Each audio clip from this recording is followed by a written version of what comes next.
ನಮಸ್ಕಾರ, ಮಂಜುಳಾ ಅಡುಗೆ ಮನೆಗೆ ಸ್ವಾಗತ. ನಮ್ಮ ವಿಡಿಯೋ ನಿಮಗೆ ಇಷ್ಟವಾದರೆ ಲೈಕ್, ಶೇರ್ ಹಾಗೂ ಸಬ್ಸ್ಕ್ರೈಬ್ ಮಾಡಿ. ನಾವು ಇವತ್ತು ಸೋಯಾಬೀನ್ ಮಾಡುವುದು ಹೇಗೆ ಅಂತ ನೋಡೋಣ ಬನ್ನಿ. ಅರ್ಧ ಕಪ್ ಸೋಯಾಬೀನ್, ಅರ್ಧ ಕಪ್ ಹೆಸರುಬೇಳೆ, ಅರ್ಧ ಕಪ್ ಕಡಲೆಬೇಳೆ, ಅರ್ಧ ಸೇರು ರೇಷನ್ ಅಕ್ಕಿ, ಸೋಯಾಬೀನ್, ಹೆಸರುಬೇಳೆ, ಕಡಲೆಬೇಳೆ,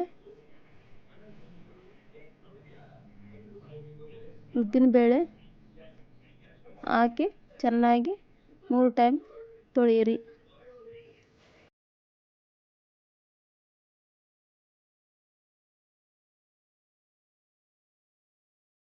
ತೊಳೆದ ನಂತರ ನೀರನ್ನು ಹಾಕಿ ನೆನೆಯಲು ಬಿಡಿ.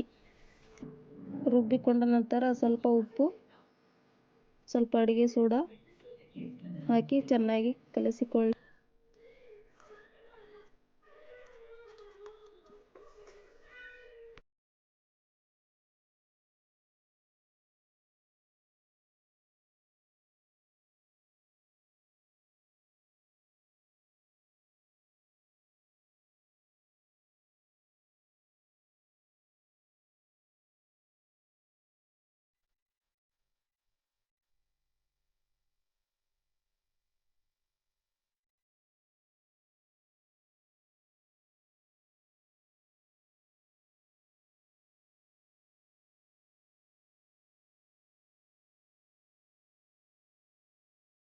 ಸೋಯಾಬೀನ್ ದೋಸೆ ನಿಮಗೆ ಇಷ್ಟವಾದರೆ ಒಮ್ಮೆ ಟ್ರೈ ಮಾಡಿ ನೋಡಿ.